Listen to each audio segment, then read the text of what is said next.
6 centuries ago, European civilization stood at the threshold of a new era. Yet at this time, most people still knew very little of the world beyond their own small communities, no matter whether they lived in Europe, in Asia, or in Africa.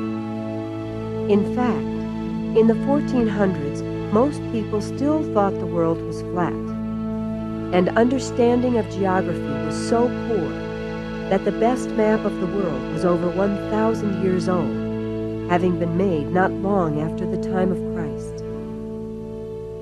But by the end of the 1400s, as new ideas took hold, knowledge of the world and its people improved rapidly as more and more ships set out from European ports to explore unknown regions of the earth during the great age of exploration. Now let us discover why and how this incredible period of history came to be.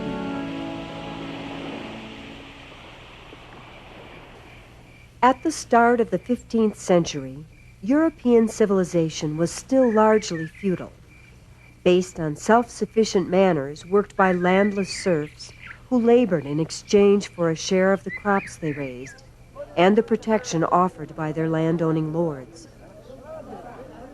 During medieval times, people lived mostly in small communities, for there were few large cities and very little trade. However, the Black Death, a huge outbreak of bubonic plague which occurred during the 1300s, had wiped out 25% of the European population, and the resulting labor shortage helped hasten the decline of feudalism and bring about the rise of a brand new era called the Renaissance.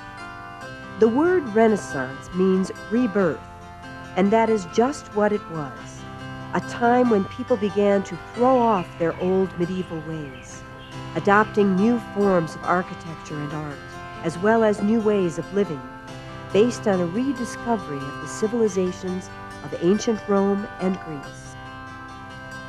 While the medieval period had been marked by an inward, spiritual focus, the leaders of the Renaissance began to search outward for their inspiration.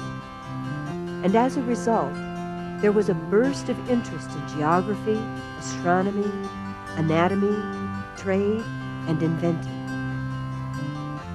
One of the greatest Renaissance inventions was a printing press that used movable type, which allowed books to be made cheaply and in large numbers, which in turn allowed ideas and information to spread much more rapidly than in the past. And during the Renaissance, all of these things, the growth of trade, the increased desire to learn more about the earth, new inventions, and a more rapid flow of information, combined to bring about the great age of exploration.